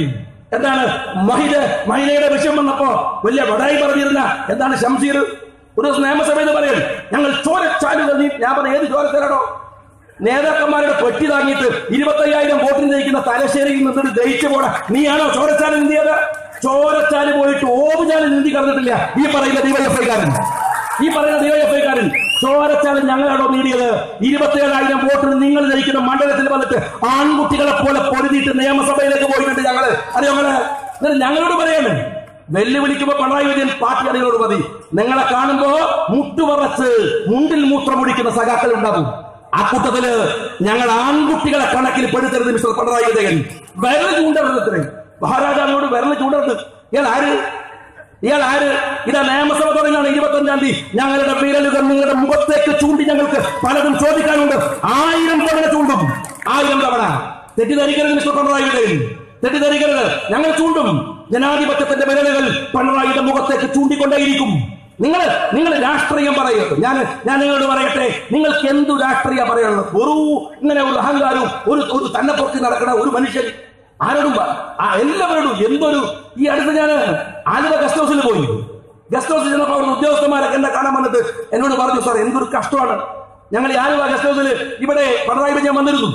അദ്ദേഹം കിടക്കുന്ന മുറിയുടെ കൊളുത്തിളകിപ്പോയി. അതിനൊരു സസ്പെൻഡ്, ഒരു എഞ്ചിനീയറെ സസ്പെൻഡ് ചെയ്തു. എന്നിട്ട് അവര് പറയാണ്, ഒരാഴ്ച മുമ്പാണ് നമ്മളെ അച്യുതാനന്ദൻ ഇവിടെ വന്ന് കിടന്നത്. അയാൾ കൊളുക്കുന്ന വിവരം തന്നെ അറിഞ്ഞിട്ടില്ല. ഇടക്കിടക്ക് ഉമ്മൻചാണ്ടി വന്ന് കിടക്കാറുണ്ട്. ഉമ്മൻചാണ്ടിക്ക് എന്ത് കൊളുത്ത്, ബാത്റൂമിന്റെ കൊളുത്തിളക്കിയിട്ട് ഒപ്പിടിക്കുന്ന ആൾക്കാരാണ്. ക്ലോസറ്റിൽ ഇരിക്കുമ്പോൾ ഈ ഫയലൊന്ന് ഒപ്പിട്. അതാണ് ഉമ്മൻചാണ്ടി. അയാളൊരു ജനകീയനായ ഒരു സാധു മനുഷ്യനാണ് അയാളാണ്. എന്നിട്ട് റൂമിന്റെ വാതിലിന്റെ കൊളുത്തിളക്കിയതിന് ഒരു എഞ്ചിനീയറെ സസ്പെൻഡ് ചെയ്യാം. എറണാകുളത്ത് ഒരു പരിപാടിയിൽ ഇപ്പൊ എല്ലാ പരിപാടികളും ബാക്കിൽ നിന്നാണ് അനൗൺസ് ചെയ്യും. ഇപ്പൊ നമ്മൾ അഷ്റഫാണ് ഇവിടെ അനൗൺസ് ചെയ്യുന്നത്, അധ്യക്ഷൻ അഷ്റഫ് അനൗൺസ് ചെയ്യും. അതങ്ങനെ രീതിയാണ് അവിടെ അനൗൺസ് ചെയ്യുന്നത്. ഇവിടെ അങ്ങനെ കുഞ്ഞാലിക്കുട്ടി സാഹിബ് ഉദ്ഘാടനം, രമേശ് ചെന്നിത്തലയാണ് ഇതിലെ മുഖ്യ പ്രഭാഷണവും പരിപാടിയൊക്കെ ശരിയാണ്. പക്ഷെ വായിക്കും എങ്ങനെയാണ്? സ്വാഗതം സൂപ്പി നരിക്കാട്ടേരി രമേശ് ചെന്നിത്തല കാണും കുഞ്ഞാലിക്കുട്ടി വലിയ ആളായിട്ടാ. അതങ്ങനെയാണ് ഓർഡർ എഴുതുക. അതുപോലെ ഈ സാറ് ബാക്കിൽ നിന്നിട്ട് വായിച്ചതാണ്. വായിച്ചപ്പോ പിണറായിന്റെ മോളിൽ വേറെ ആളോ വായിച്ചു. എനിക്ക് ഒടിച്ചുപോയി. എന്നെക്കാൾ മോളിൽ ആളെ വായിക്കും. തമിഴ്നാട്ടിലെ പരിപാടിക്ക് പോയി. തമിഴ്നാട്ടിൽ പോയപ്പോ ഉദ്ഘാടനം പിണറായി എന്താണ് ആദ്യത്തെ പ്രസംഗം പനീർശെൽവമാണ് മുഖ്യമന്ത്രി. പനീർശെൽവം രണ്ടാമത്തെ പ്രസംഗം പിണറായി വിജയനാണ്. അതിനിടയിലാണ് നമ്മുടെ ദേവഗൗഡ കയറി വന്നത്. മുൻ പ്രധാനമന്ത്രിയാണ്. അണ്ണന്മാര് കയറി ദേവഗൗഡ, അണ്ണന്മാർക്ക് എന്താ ഇരട്ട ചെയ്യുന്നു. അവർ കയറി നേരെ വിളിച്ചപ്പോ അതിന് ചോദിച്ചാൽ അവിടുന്ന് പോകുന്നു. ഞാൻ ചോദിക്കണത്, ഒരു മുഖ്യമന്ത്രി ഇങ്ങനെ ചോദിച്ചു കിടക്കുക ആളുകളോട് ഇങ്ങനെ എന്തോ എല്ലാവരെയും പേടിപ്പിക്കുക. നിങ്ങൾ ആലോചിക്കുക, ഇ പി ജയരാജൻ അദ്ദേഹത്തിന് അടുത്തിരിക്കുകയായിരുന്നു. അയാളെ വെറുതെ പുറത്താക്കിയതാണ്. സത്യത്തിൽ ഒരു കാര്യമില്ല. സംഗതി അയാള് തലയിലൊന്നില്ലെങ്കിലും അത്യാവശ്യം തരിമണ്ണൊക്കെ ഉള്ള ഒരു കാണാനൊക്കെ കൊള്ളാവുന്ന ഒരു മനുഷ്യനാണ്. ഇടപെടാൻ പറ്റിയതാണ് എന്തൊക്കെ പറഞ്ഞാൽ. പക്ഷെ അയാൾ നിങ്ങൾ പുറത്താക്കി കൊണ്ടുവന്നതും മണിനെയാണ്. ന്യായം ഉണ്ടോ അതിനകത്ത്? എന്താ പുറത്താക്കാൻ സത്യത്തിൽ കാരണം അറിയുന്നത്? പിണറായി അടുത്ത് ഇയാൾ ഇങ്ങനെ ഇരിക്കുമ്പോൾ പിണറായിക്ക് ഒരു അങ്ങനെ ജയിക്കണില്ല. ഒരു സാധനങ്ങൾ വലിയ സാധനം എടുത്തിരിക്കല്ലേ, അങ്ങനെ പിടിച്ച പുറത്താക്കി. എന്നിട്ട് ആ പെൻസിന് പോലത്തെ ബാലിനെ കൊണ്ട് അവിടെ കൊടുത്തു. ബാലിനാണെങ്കിൽ ഉദ്യോഗത്തിൽ ഇരുന്ന് കൊടുക്കും. ആ സാബ് 2ാം നമ്പർ സ്ഥാനം കിട്ടിയ ഉടനെ എഴുന്നേറ്റ് പറഞ്ഞു എല്ലാ ആദിവാസികൾക്കും തൊഴിൽ കൊടുക്കും. പിണറായി വിനാട്ടിട്ട് പറഞ്ഞു ഒരുത്തന്നെ കൊടുക്കൂലായിരുന്നു, ഒരുത്തന്നെ കൊടുക്കൂല. എല്ലാ മീഡിയകളും കൂടെ കാണുമ്പോൾ പറഞ്ഞത് കൊടുക്കൂലായിരുന്നു. ബാലൻ സാധുവായിട്ടിരുന്നു. ഞാൻ ബാലേട്ടനെ കണ്ടപ്പോൾ പറഞ്ഞു നിങ്ങളൊന്ന് ശ്രദ്ധിക്കണം, വല്ലാതെ മെലിയുന്നുണ്ട്. 5 കൊല്ലം ഇയാളെടുത്ത് നിങ്ങൾ പേടിച്ചത് ഇല്ലാണ്ടായി പോകുന്നു. പേടിച്ചു പോകില്ലേ? ഒരു മനുഷ്യൻ നിങ്ങളെ വേറെ നോക്കുമ്പോ വേറെ എന്തിനാണ് ആളെ പഠിച്ചിട്ടുള്ള പല കാര്യമുണ്ടോ? എന്താണ് രാഷ്ട്രീയം? നിങ്ങളെ പേടിപ്പിച്ച് കുറെ ആളുകളെ കൂടെ നിർത്തുക, എന്നിട്ട് അവരൊക്കെ പേടിപ്പിക്കുക, അതിന് ഭയപ്പെടുക. വിഷ്ണുവിന്റെ സംഭവം എന്താ പിണറായിയുടെ ഒരു റെസ്പോൺസ്?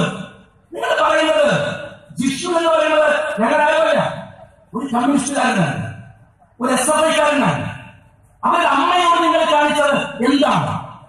ഓർക്കുന്നുണ്ടോ? നിങ്ങൾ ആലോചനയുണ്ടോ? എന്തിന്റെ പേരിൽ? മഹിജയുടെ ചരിത്രം, ജിഷ്ണുവിന്റെ അച്ഛന്റെ ചരിത്രം. ഞാൻ വന്ന് നാടാപുരത്ത് വളമണോ? ഇവിടുത്തെ BJP-കാരൻ ആക്രമിച്ചിട്ട് ഇപ്പോഴും എഴുന്നേൽക്കാനാവാതെ കത്തിരിൽ കിടക്കുന്ന വല്ലച്ചനെ കുറിച്ചു ജിഷ്ണുവിന്റെ നാടാപുരത്ത് ഞാൻ പറയണോ? നിങ്ങൾ എന്നിട്ട് എന്തുതരം ധിക്കാരമാണ് പിണറായി വിജയൻ വിഷയത്തിൽ കാണിച്ചത്? ഒന്ന് പോയി നോക്കാൻ, ഒന്ന് കാണാൻ. വേറെ എവിടെയൊക്കെ നിങ്ങൾ പോയിട്ടുണ്ട്? ഞാൻ ഇന്നലെ മട്ടന്നൂരിൽ ഒരു പരിപാടിക്ക് പോയി. അവിടെ ഷംന എന്ന് പറയുന്ന ഒരു കൊച്ചു മിടുക്കി മെഡിക്കൽ കോളേജിൽ, തിരുവനന്തപുരത്തെ മെഡിക്കൽ കോളേജിൽ പഠിക്കുകയാണ്.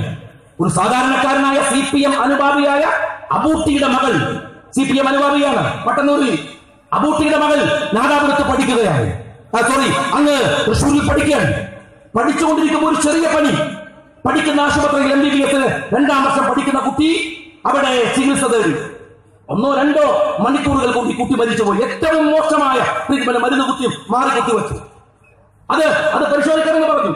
വണ്ടിക്കൊന്ന് വഴിയുണ്ട്, അത് പരിശോധിക്കണമെന്ന് പറഞ്ഞു. അതിനെക്കുറിച്ച് ഒരു അന്വേഷണ കമ്മീഷൻ വെക്കണം, അതിന് ഉത്തരവാദികളെ ശിക്ഷിക്കണം. അതിന്റെ ആശുപത്രിയുടെ ഉടമയാണ് അതിലെ കക്ഷികളെന്ന് പലതവണ ഈ അബൂട്ടി എല്ലാവർക്കും നിവേദനം കൊടുത്തു. ഇപ്പൊ ജയരാജൻ അവിടുത്തെ MLA ആണ്. ജയരാജന്റെ മുമ്പിൽ അവർ അപേക്ഷ സമർപ്പിച്ചു. ജയരാജനോട് പറഞ്ഞു നിങ്ങൾ ദയവ് അന്വേഷിക്കണം. ജയരാജൻ പറഞ്ഞില്ല. ഞാൻ നിയമസഭയിൽ സബ്മിഷൻ കൊണ്ടുവന്നപ്പോ അത് നിഷേധിച്ചു. കാരണം EP ജയരാജന്റെ മണ്ഡലത്തിലെ ഒരു വിഷയം എന്ന നിലക്ക് സ്പീക്കർ, ഏത് സ്പീക്കറും അത് അനുമതി തരും, പക്ഷേ ഈ സ്പീക്കർ അതിന് അനുമതി തന്നില്ല. എന്താണ് താല്പര്യം എന്ന് എനിക്കറിയില്ല, പക്ഷേ അനുമതി കിട്ടിയില്ല. അത് പരിഗണിക്കാനാവില്ല എന്ന് പറഞ്ഞു. അതുകൊണ്ട് അത് കൊണ്ടുവരാൻ പറ്റില്ല. ഞാൻ ചോദിക്കുന്നത്, ഷംന എന്ന് പറയുന്ന ഒരു DYF, ഒരു മാർക്സിസ്റ്റ് കുടുംബത്തിൽപ്പെട്ട ഒരു കുഞ്ഞു മരിച്ചുപോയി. എന്താ ചോദിക്കാത്തത്? ആശുപത്രികൾ പഴയ പോലെ അല്ല ഇന്ന്. ഏറ്റവും വലിയ കച്ചവടം നടക്കുന്നത് ആരോഗ്യ മേഖലയിലാണ്. ആശുപത്രികൾ ഒരു വലിയ വ്യവസായ ശൃംഖലയാണ്. മാന്യമായി പ്രവർത്തിക്കുന്ന എത്രയോ മാനേജ്മെന്റുകളുണ്ട്. ഞാൻ അതിനെയൊന്നും നിഷേധിക്കാൻ നിൽക്കുന്നില്ല. എന്നാൽ യഥാർത്ഥത്തിൽ ഏറ്റവും വലിയ കച്ചവടം നടക്കുന്ന കേരളത്തിലെ സ്വകാര്യ ആശുപത്രികൾക്കിടയിൽ അവരുടെ മുതലാളിത്തോടാനുള്ള ധൈര്യം സഖാവ് പിണറായി വിജയൻ ഉണ്ടായില്ല. എന്നിട്ട് അത് മാത്രമല്ല, ഞാനത് പറഞ്ഞു പലതവണ ഈ ഒരു അന്വേഷണം നടത്തിയാൽ മതി. ഞാനിവിടെ ചോദിക്കുന്നത്, വിഷ്ണുവിന്റെ വിഷയത്തിലോ, ജിഷ്ണുവിന്റെ എന്തെല്ലാം സ്വപ്നങ്ങൾ ഉണ്ടാവും ജിഷ്ണുവിന്റെ അമ്മക്ക്, ജിഷ്ണുവിന്റെ അച്ഛന് LKG പഠിക്കാൻ, LKGയിൽ ചേരാൻ വീട്ടിന്റെ മുമ്പിൽ നിന്ന് പടിയിറങ്ങി പോകുന്ന മകളെ എന്തെല്ലാം പ്രതീക്ഷയോടെയാണ് ഒരു അച്ഛനും അമ്മയും നോക്കി കാണുക. നോക്ക്. എന്നിട്ട് അവസാനം ആംബുലൻസിൽ മൃതശരീരമായി വിറങ്ങലിച്ച് വീട്ടിന്റെ മുമ്പിൽ വന്നു നിൽക്കുമ്പോ ഒരു അമ്മയുടെ സങ്കടം, ഒരു അച്ഛന്റെ സങ്കടം മനസ്സിലാവും പിണറായി വിജയന്. മനസ്സിലാകുമോ? മക്കളോട് പിണറായിക്ക് വലിയ സ്നേഹമുണ്ട്, ഞങ്ങൾക്കറിയാം. അതുകൊണ്ടാണല്ലോ രാജ്യത്തിന്റെ ക്യാമ്പസുകളിൽ തലതല്ലിപ്പൊടിക്കാൻ മകനെ വിടാതെ അങ്ങ് ഇംഗ്ലണ്ടിൽ മകനെ കൊണ്ടുപോയി പഠിപ്പിച്ചത് അല്ലേ? UK-യിലായിരുന്നു മകൻ. ബർമിംഗ്ഹാം യൂണിവേഴ്സിറ്റിയില് നാദാപുരത്തെ ഒരു കമ്മ്യൂണിസ്റ്റുകാരന് സ്വപ്നം കാണാനാവാത്ത, അവനൊന്നും പ്രതീക്ഷിക്കാൻ കഴിയാത്ത വലിയ യൂണിവേഴ്സിറ്റിയില്, ബർമിംഗ്ഹാം യൂണിവേഴ്സിറ്റിയില് മകനെ കൊണ്ടുപോയി പഠിപ്പിച്ച പിണറായി വിജയന്റെ അച്ഛൻ എന്ന് പറയുന്ന വികാരം ഞങ്ങൾക്ക് മനസ്സിലാവും. സഖാവ് പിണറായി വിജയ ബർമിംഗ്ഹാമിൽ നിന്നും പറഞ്ഞേക്കാൻ കഴിയില്ല. മഹിളക്ക് അവർക്ക് കഴിയില്ല ജിഷ്ണുവിന്റെ അച്ഛന്. അതുകൊണ്ട് അവർ ഇവിടെ വിട്ടു. എന്താ നിങ്ങൾ ആ കുഞ്ഞിന്റെ മൃതശരീരം വീട്ടിലേക്ക് കൊടുത്തു വിടുമ്പോ കേരളത്തിലെ ഉപമുഖ്യമന്ത്രിയോളം നേർന്നു നിൽക്കുന്ന 2ാം നമ്പറുകാരൻ ബാലന്റെ ഭാര്യ ആ പറയുന്ന സ്ഥാപനത്തിന്റെ തലപ്പത്തുണ്ട്. തൊടില്ല നിങ്ങള്. ബാലന്റെ ഭാര്യയുള്ള ആ സ്ഥാപനത്തെ നിങ്ങൾ തൊടില്ല. മാർക്സിസ്റ്റ് പാർട്ടിക്ക് രാഷ്ട്രീയമായ എന്തൊക്കെയോ കൊടുക്കൽ വാങ്ങലുകൾ ഇല്ലെങ്കിൽ നിങ്ങൾ എന്തിനാണ് ഇതിനെ ഭയപ്പെടുന്നത്? എന്നിട്ട് സമരത്തിന് പോയത്. ഷാജഹാനെ കുറിച്ചൊക്കെ ഉള്ള ഒരു അപരാധം നിങ്ങൾ ആലോചിക്കണം. ചോദിക്കാൻ പിണറായി ഈ ഷാജഹാനെ അറിയുമോ? ഷാജഹാൻ അറിയുമോ? സഖാവ് പിണറായി വിജയൻ ഷാജഹാനെ ഞങ്ങൾക്ക് അത്രയങ്ങ് അറിയില്ല. കാരണം ഷാജഹാൻ അറിയപ്പെടുന്നത് VS അച്യുതാനന്ദന്റെ പ്രൈവറ്റ് സെക്രട്ടറി എന്ന നിലക്കാണ്. ഞങ്ങൾക്ക് അത്രത്തോളം അറിയില്ല. എന്നാൽ ഞങ്ങൾക്ക് അറിയാവുന്ന വേറെ ചിലരുണ്ട്. അത് ഷാജഹാന്റെ വാപ്പയാണ്. പേര് മുഹമ്മദ് അലി. മുഹമ്മദ് അലി അന്നത്തെ കാലത്ത് നാട്ടില് ഉന്തുവണ്ടികളും കാളവണ്ടികളും മാത്രം പോയിരുന്ന ഒരു കാലത്ത് മനോഹരമായ കാറിൽ മക്കളെ സ്കൂളിൽ പറഞ്ഞുവിട്ട് മനോഹരമായ കാറില് മക്കളെ സ്കൂളിൽ വിടുന്ന ധനാഢ്യന്മാരുടെ കാലത്ത് ആ നാട്ടിൽ കാറുമായി സഞ്ചരിച്ച ആളാണ് മുഹമ്മദ് അലി. അറിയുമോ സഖാവ് പിണറായി വിജയന് മുഹമ്മദ് അലിയെ? ആ മുഹമ്മദ് അലിയുടെ നാട്ടില് കല്യാണകൃഷ്ണൻ എന്ന് പറയുന്ന, കൃഷ്ണൻ നായർ എന്ന് പറയുന്ന ഒരാൾ ആദ്യത്തെ നിയമസഭാ തെരഞ്ഞെടുപ്പിൽ മത്സരിക്കാൻ കമ്മ്യൂണിസ്റ്റുകാരനാണ്. നിങ്ങൾ പറയേണ്ടത് ക്രിസ്ത്യൻ കമ്മ്യൂണിസ്റ്റ് മെജോറിറ്റിയുള്ള അങ്ങ് ഇടുക്കിയുടെ മേഖലയിൽ മത്സരിക്കാൻ വന്നു. കല്യാണകൃഷ്ണൻ ജയിച്ചു, നിയമസഭയിലേക്ക് പോയി. പക്ഷേ മുഹമ്മദ് അലിയുടെ കാറും വീടും തറവാടും പോയി. എല്ലാ പണവും കമ്മ്യൂണിസ്റ്റ് പാർട്ടിക്ക് വേണ്ടി ചെലവഴിച്ചു. അതിനിടയിലാണ് തങ്കമ്പ എന്ന് പറയുന്ന ഒരു ഈഴവ സ്ത്രീയെ ഈ മുഹമ്മദ് അലി പ്രണയിക്കുന്നത്. അങ്ങനെ ആ പ്രണയത്തിന്റെ ഭാഗമായി അവര് പാർട്ടി ഓഫീസിൽ വെച്ച് ഇൻകിലാബ് സിന്ദാബാദ് വിളിച്ച് അങ്ങോട്ടൊരു ഹാരം ഇങ്ങോട്ടൊരു ഹാരം, ചുവന്ന ഹാരം നമ്മുടെ ശ്രീനിവാസൻ പറഞ്ഞ പോലെ അങ്ങോട്ടൊരു ചുവന്ന ഹാരം ഇങ്ങോട്ടൊരു ചുവന്ന ഹാരം, 4 മുദ്രാവാക്യം വിളിച്ചിട്ട് വിപ്ലവം ഉണ്ടായി.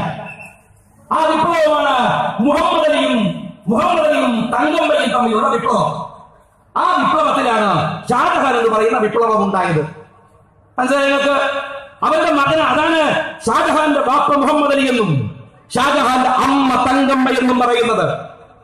ആ മുഹമ്മദ് അലിയുടെ ഭാര്യ തങ്കമ്മയാണ് പിണറായി വിജയൻ പത്രസമ്മേളനം നടത്തി അങ്ങയുടെ മുഖത്ത് നോക്കി ആക്ഷേപിച്ചത്.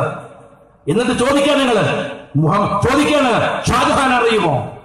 പിണറായി വിജയന് MA യൂസുഫ് അലി അറിയാലോ, രവിപിള്ളയെ അറിയാലോ, ഗൾഫാർ മുഹമ്മദ് അലി അറിയാലോ, ജിഷ്ണുവിന്റെ വല്യച്ഛൻ അറിയില്ലേ പിണറായിക്ക്? നിങ്ങൾക്ക് തങ്കമ്മയെ അറിയില്ലേ? നിങ്ങൾക്ക് മുഹമ്മദ് അലി അറിയില്ലേ? നിങ്ങൾക്ക് ഷാജഹാൻ അറിയില്ലേ? ഇവരൊക്കെ സമരം ചെയ്ത് ഞാൻ ചോദിക്കുന്നത്, ജിഷ്ണുവിന്റെ വിഷയത്തില് ഒരു ജുഡീഷ്യൽ എൻക്വയറി പ്രഖ്യാപിക്കാൻ എന്താ നിങ്ങൾക്ക് മടി? നിങ്ങളിവിടെ പ്രഖ്യാപിച്ചല്ലോ ജുഡീഷ്യൽ എൻക്വയറി. എന്തിന്റെ പേരില്? ഒരു മന്ത്രിയുടെ നരമ്പ് രോഗത്തിന്റെ പേരിൽ ഇല്ലേ? നട്ടപ്പാതിരക്ക് ഒരു മന്ത്രി ഒരു ഫോൺ ചെയ്തു. ഞാൻ പറഞ്ഞു, എങ്ങനെയാ മന്ത്രിമാര് ഫോൺ ചെയ്യാതിരിക്കുക? സഖാവ് പിണറായി വിജയൻ, നിങ്ങൾ ആ മന്ത്രിമാർക്ക് എന്തെങ്കിലും ഒരു പണി കൊടുക്കും. ഒരു സാധനം ഒരു പണിയില്ല, വെറുതെ നടക്കുകയാണ്. തലനെ കൊണ്ട് ചോന്ന ഏറ്റവും കത്തിച്ച് ഇങ്ങനെ തേരാപ്പാര നടക്കുകയാണ്. കല്യാണത്തിന് പോക്ക്, മരിച്ച വീട്ടിൽ പോക്ക്.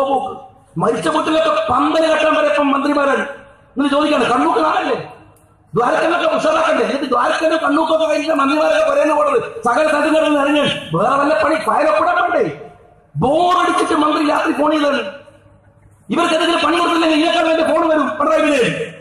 മന്ത്രിമാർക്കൊക്കെ എന്തെങ്കിലും പണി കൊടുക്ക്. ആ മന്ത്രി ഫോൺ ചെയ്തു. ഞാൻ ചോദിക്കുന്നത്, ഇത് ഇത്ര വലിയ സംഭവമാണോ? അത് അന്വേഷിക്കാൻ ജുഡീഷ്യൽ എൻക്വയറി. അയാളെ ഫോൺ എടുത്ത് നോക്കുക, എന്നിട്ട് വിളിച്ച സമയം നോക്കുക, ഏത് ടവറിന്റെ കീഴിലാ നോക്കുക, വിളിച്ചത് ഏത് നമ്പറിലൊക്കെ നോക്കുക, ആ നമ്പറിലെ ഫോൺ വന്നിരുന്നോ നോക്കുക, എന്നിട്ട് ആ ഫോണിന്റെ സമയം നോക്കുക. ഏകദേശം പിടിച്ചു. ഇതൊരു മൊബൈലിലെ ഇവിടുത്തെ ഒരു ഏജൻസിനെ ഏൽപ്പിച്ച ഫോൺ പിടിക്കും. അതിനാണ് ജുഡീഷ്യൽ എൻക്വയറി. എന്താ ജുഡീഷ്യൽ എൻക്വയറി പ്രോസസ് എന്നറിയോ? 3000 മുതൽ 4000 സ്ക്വയർ ഫീറ്റ് വരെ റൂം, 24 ഉദ്യോഗസ്ഥന്മാർ, അറിയാങ്ങളെ ഒരു ജഡ്ജ്, ഇവർക്ക് സഞ്ചരിക്കാൻ 4 കാറ്, ഇവരുടെ AC ശീതീകരിക്കാൻ അതിന് വേറെ പൈസ, അവർക്ക് അകമ്പടി പോകാൻ 30 പോലീസ് ഉദ്യോഗസ്ഥന്മാർ, അവർ യൂണിഫോമിൽ 15, യൂണിഫോം ഇല്ലാതെ 15. മൊത്തം ചെലവ് മാസത്തിനറിയോ? 35 ലക്ഷം റുപ്യ.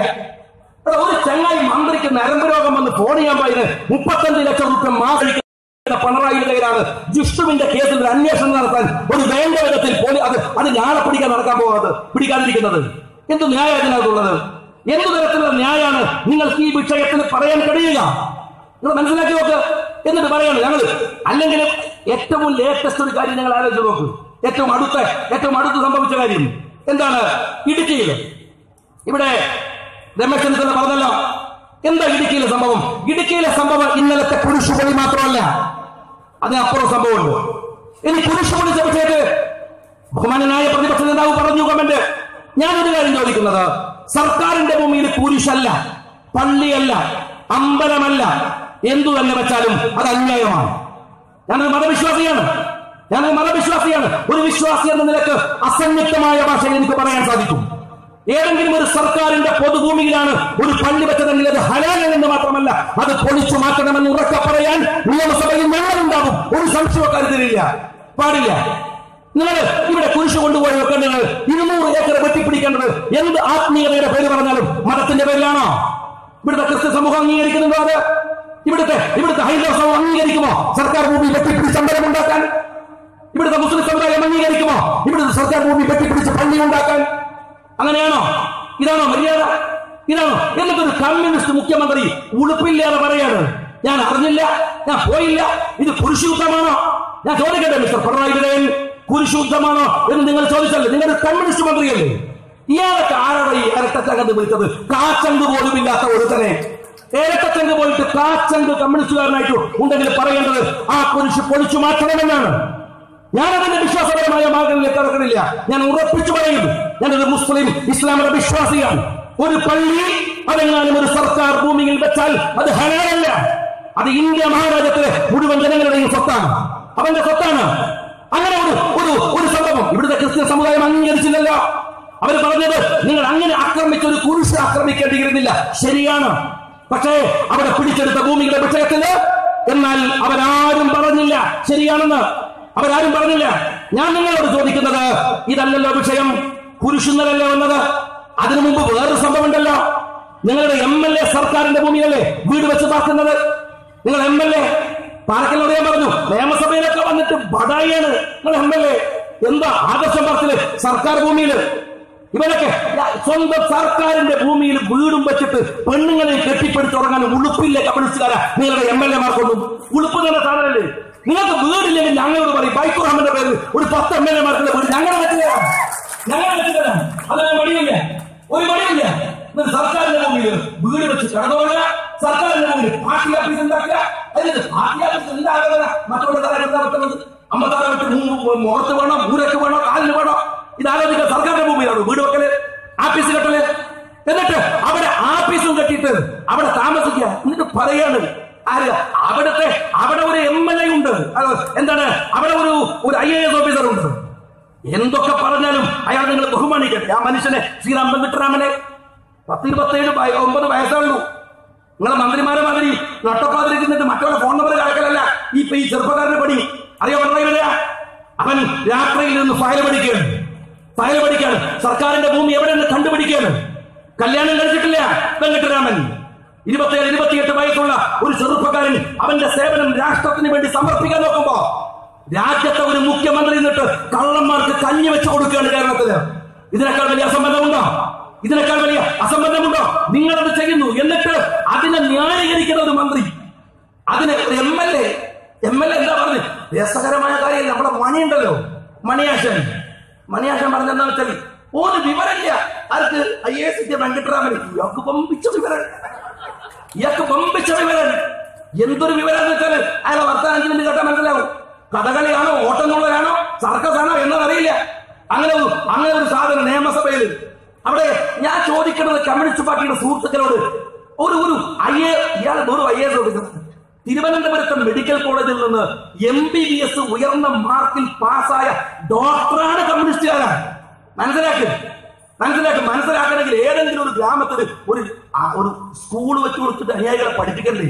എന്താ ഡോക്ടർ, എന്താ IAS നോക്കി അവർക്ക് ബംഗ്ലാദേശിൽ എത്ര സ്കൂൾ ഉണ്ടാക്കിയിട്ടുണ്ട്? ഒരു LP സ്കൂള്, കോപ്പറേറ്റീവ് ബാങ്ക് കണ്ണൂരിൽ ഇഷ്ടം പോലെ, കടം വാങ്ങി തൊലക്കാനാണ്. ആശുപത്രി ഇഷ്ടം പോലെ ഉണ്ട്, വെട്ടുള്ളുമ്പോ കൊണ്ടേക്ക് നടത്താനാണ്. ഒരു സ്കൂൾ നടത്തുന്നുണ്ടോ? ഒരു സ്കൂള് ഒന്നും വിവരം വെച്ചോട്ടെ, വിവരം വെച്ച് അവനവന്റെ പണിക്ക് പോട്ടെ. ഈ വെട്ടാനും കുത്താനും ആളുകളെ പറഞ്ഞു വിടുന്ന പണി നിർത്ത്, അവസാനിപ്പിക്കുക.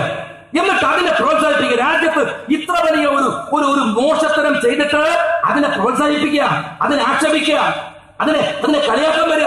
എന്തെല്ലാം ഇഷ്യൂസ് ലോക്കോടതി ഇഷ്യൂ മാത്രമല്ല, ഞാൻ എല്ലാ വിഷയത്തിലേക്ക് കിടക്കല്ല.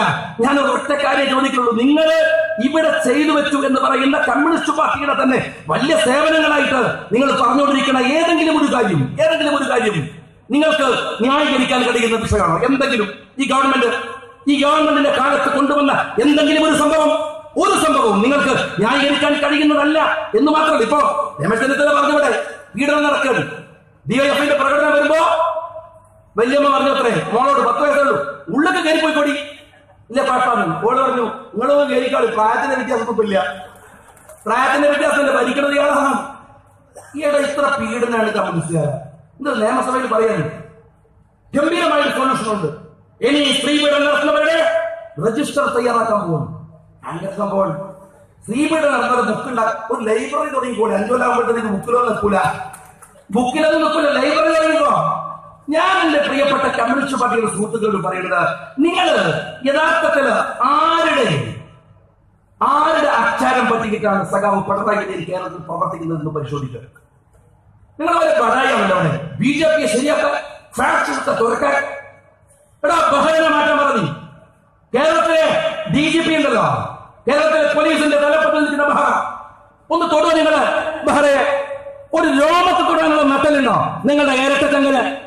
എന്തല്ലാത്തത്? ലാവ്ലിൻ കേസ് പുറത്തു വരുമെന്ന ഭയത്തിനാണ് നരേന്ദ്രമോദിക്ക് നിങ്ങൾ കൊടുക്കുന്ന ഗിഫ്റ്റാണ് കേരളത്തിന്റെ പോലീസ് മേധാവി. ആരാ പോലീസ് മേധാവി? ഇന്ത്യ കണ്ട ഏറ്റവും വലിയ ഫേക്ക് എൻകൗണ്ടർ. ഒരു സംഘത്തെ അങ്ങ് വെടിവെച്ച് കൊന്നിട്ട് അത് എൻകൗണ്ടറിൽ കൊല്ലപ്പെട്ടതാണെന്ന് പറഞ്ഞപ്പോ മോദിയുടെ മുഖം രക്ഷപ്പെടുത്താൻ ആദ്യം വന്ന ഇന്ത്യയിലെ പോലീസ് ഓഫീസർ ഈ ബഹ്റയാണ്. 10-27 യൂറോപ്പിലെ ചാർത്തി ഈ ബഹ്റയാണ്. നിങ്ങൾ ശംസുദ്ദീൻ പാലത്തിനെതിരെ കേസ് കൊടുക്കോ? ആക്ഷേപമില്ല. പക്ഷേ വിഷകല ടീച്ചർ പ്രസംഗിക്കുമ്പോ അവരുടെ പേരിൽ UAPA ചാർത്താതിരിക്കുന്നത് ഈ ബഹ്റയാണ്. ബഹ്റക്ക് ഊക്ക് പോരാഞ്ഞിട്ട് രമൺ ശ്രീവാസ്തവനെയും കൊണ്ടുവരുന്നു. ഉഷാറായി ഗംഭീരമായി പാലക്കാട്ടിലെ ആ കൊച്ചു കുഞ്ഞിന്റെ മരണത്തിന്റെ പേരിൽ വോട്ട് വാങ്ങി ഒറ്റപ്പാലത്ത് നിന്ന് ജയിച്ചത് നിങ്ങളാ ശിവരാമനെ ജയിപ്പിച്ചത്. എന്നിട്ട് ഇപ്പോഴാ ആ പറയുന്ന രമൺ ശ്രീവാസ്തവ സർവീസിലല്ലോ പിണറായി വിജയ. സർവീസിന്റെ പുറത്ത് നിന്ന് രമൺ ശ്രീവാസ്തവയെ കൊണ്ടുവരുന്നത് എന്തിനാണ്? മോദിക്ക് പണിയെടുക്കുന്നത് നിങ്ങളാണ്, BJPയെ വളർത്തുന്നത് നിങ്ങളാണ്. അത് കണ്ണൂരിൽ മാത്രമല്ല, കാസർഗോഡ് മാത്രമല്ല, ഞങ്ങളാണ് BJPയെ തോൽപ്പിക്കാൻ ശ്രമിക്കുന്നത്. ഞങ്ങൾക്ക് ഈ രാജ്യത്തിലെ ഹിന്ദു സഹോദരന്മാരുടെ വോട്ടുണ്ട്. 19-21% തികയില്ല. ഞാൻ മത്സരിക്കുന്ന അരീക്കോട് മണ്ഡലത്തിലെ അവിടുത്തെ മുസ്ലിങ്ങളുടെ വോട്ട്. അതിനകത്ത് വോട്ട് ചെയ്യാത്ത കുറെ ആളുകളുണ്ട്. നമ്മുടെ നാട്ടിലെ LDF-കാരൻ, നമ്മുടെ നാട്ടിലെ PDP-കാരൻ, നമ്മുടെ നാട്ടിലെ ജമാഅത്തെ ഇസ്ലാമിക്കാരൻ. അത് കഴിഞ്ഞിട്ട് ആ തെരഞ്ഞെടുപ്പിൽ തർക്കം പ്രഖ്യാപിച്ച ഇവിടുത്തെ ഒരു മതവിഭാഗത്തിന്, സുന്നി വിഭാഗത്തിന് ഒരു വിഭാഗം എല്ലാവരും അപ്പുറത്ത് മാറി നിന്നപ്പോ രാവിലെ അമ്പലത്തിൽ പോയി തൊഴുത് കുറി തൊട്ട് നേരെ പോളിംഗ് ബൂത്തിൽ വന്ന് പാണക്കാട് തങ്ങൾ ഏൽപ്പിച്ചു തന്ന ഏണിച്ചിഹ്നത്തിൽ വോട്ട് ചെയ്ത് അവിടുത്തെ ഹിന്ദുക്കളാണ് ഞങ്ങളെ ജയിപ്പിച്ചത്. അത് ഞങ്ങള് കുഞ്ഞാലിക്കുട്ടി സാഹിബിന്റെ മണ്ഡലത്തിലെ വാർഡുകൾ എടുത്ത് പരിശോധിക്കും. നിങ്ങൾ ഒരു വാർഡില്, ആ വാർഡിൽ ഒരു 26 മുസ്ലിം വോട്ടില്ല. അറിയാമോ? 26 വോട്ട് എന്നോ 24 എന്നോ എന്റെ ഓർമ്മ. 2 വോട്ടിന് വ്യത്യാസമുള്ളത്. ഒന്നുകിൽ 26 അല്ലെങ്കിൽ 24. ആ ബൂത്തിൽ കുഞ്ഞാലിക്കുട്ടി ലീഡ് ചെയ്തത് 400 ചില്ലാനം വോട്ടിനാണ്. 400 ചില്ലാനം വോട്ടിന്. മലപ്പുറത്തിലെ ഹിന്ദുവിനെയും മലപ്പുറത്തിലെ മുസ്ലിമിനെയും തെറ്റിക്കാൻ എന്റെ കയ്യിലെ കത്തിയും മലപ്പുറത്തിലെ ലീഗുകാരന്റെ കയ്യിലില്ല. അവനത് ഉപയോഗിക്കുന്നില്ല. BJP അതിനുള്ള എല്ലാ പണികളും. ഒരു കാര്യം കൂടെ CPM മനസ്സിലാക്കണം എല്ലാവരും. അക്രമത്തിന്റെ രാഷ്ട്രീയം എന്ന് പറയുന്നത് അല്ല യഥാർത്ഥ രാഷ്ട്രീയം എന്ന് പറയുന്നത്. അത് യഥാർത്ഥ രാഷ്ട്രീയമല്ല. അതുകൊണ്ടൊരു നേട്ടവും ഉണ്ടാവില്ല. 1925 പൂനെയിൽ RSS രൂപീകരിച്ച അതേ സെക്കൻഡില് അവർക്ക് ശാഖയുണ്ടായ സ്ഥലം കേരളമാണ്. 1987 സാമ്നയിൽ ബൽതാക്കറയുമായി ഇന്റർവ്യൂ നടത്തി. ആ ഇന്റർവ്യൂവിൽ ബൽതാക്കറ പറയുന്നത് ഞങ്ങളുടെ നിരാശാഭൂമിയാണ് കേരളം. ഞങ്ങളുടെ ട്രെയിൻ സെന്ററിൽ പിരിച്ചുവിട്ടു. RSSന് മേലോട്ടമില്ല. 1960-കളിൽ 70-കളിൽ നാദാപുരത്തിന്റെ പ്രാന്തപ്രദേശങ്ങളിലടക്കം RSSകാരന്റെ കാക്കി ട്രൗസർ ഇട്ട് വടകരയിൽ നിന്ന് കോഴിക്കോട് പോകുമ്പോ മൂക്ക് ചപ്പിയവർ, മൂക്ക് പരന്നവർ, മൂക്ക് നീണ്ടവർ, മലയാളിത്വത്തിന്റെ മുഖമില്ലാത്ത പല നാട്ടിൽ നിന്ന് വന്നവൻ ലെഫ്റ്റ് റൈറ്റ് എന്ന് പറഞ്ഞിട്ട് ഈ RSSന്റെ ക്യാമ്പുകളിൽ വൈകുന്നേരം പര്യടനം നടത്തിയിട്ടുണ്ട്. കേരളത്തിന്റെ തെരുവുകളിൽ എവിടെ പോയി RSSകാരൻ? എവിടെ പോയി അവരൊക്കെ? ഒറീസയിൽ നിന്നും മറ്റു സ്റ്റേറ്റുകളിൽ നിന്ന് കൊണ്ടുവന്ന RSSകാരൻ ഇവിടെ നിന്ന് പോയി. അവന് മനസ്സിലായി കേരളം RSSന്റെ മണ്ണല്ല.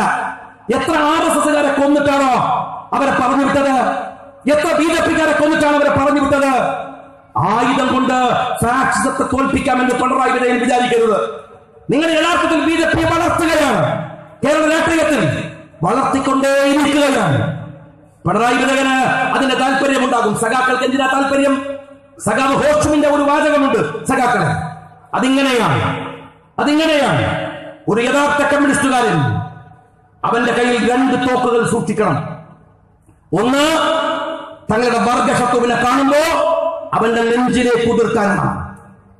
രണ്ടാമത്തെ തോക്ക് സ്വന്തം പാർട്ടിയെ മറ്റുള്ളവർക്ക് മുമ്പിൽ അടിയറവെക്കാൻ ശ്രമിക്കുന്ന സ്വന്തം നേതാവിന്റെ നെഞ്ചു തുളക്കാനാണ്. പിണറായി വിജയനെ വെടിവെക്കാനുള്ള കപ്പാസിറ്റി ഒന്നും നമ്മുടെ ആർക്കില്ല. ഉണ്ട മൂപ്പര കയ്യിലാണ്. എയർപോർട്ടിൽ നിന്ന് പിടിച്ചത് കണ്ടിട്ടില്ലേ? ഉണ്ടയായിട്ടാണ് പിടിച്ചത്. തോക്കേലുള്ള കയ്യിൽ അതൊക്കെ അയാൾ വാങ്ങി പോയിട്ടുണ്ട്. ഉണ്ടയില്ല. അല്ലെങ്കിൽ ജനാധിപത്യത്തിൽ തോക്ക് നല്ല ആയുധമല്ല. പക്ഷേ ഒരു കമ്മ്യൂണിസ്റ്റുകാരനാണ്. അവന്റെ കയ്യിലെ രണ്ടാമത്തെ തോക്ക് വർഗശത്രുവിന് പാർട്ടി അടിയറവെക്കുന്ന നേതാവിന്റെ വിരിമാറിലുള്ളതാണ്. സഖാവ് പിണറായി വിജയൻ ജനാധിപത്യത്തിൽ അങ്ങേക്കെതിരെയുള്ള ഒടുക്കങ്ങൾ നടക്കുന്നുണ്ട്. അങ്ങ് ചെയ്യുന്നത് മഹാപാപമാണ്.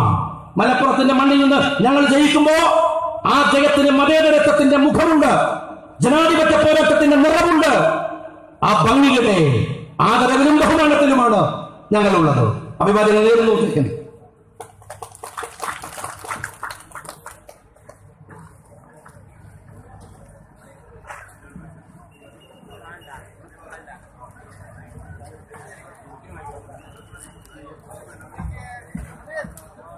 അടുത്തതായി സ്റ്റീവിന് 2 വാക്ക് സംസാരിക്കാം. ഞാൻ അഭിവാദ്യം.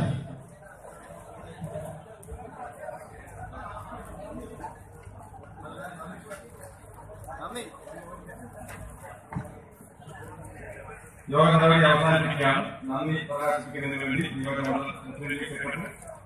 നടപടി പരിചയമാണ്. സ്നേഹമുള്ളവരെ, ജീവകാരുണ്യത്തിന് നാദാപുരത്ത് നിന്ന് മറ്റൊരു കയ്യൊപ്പ് കൂടിയുണ്ട്.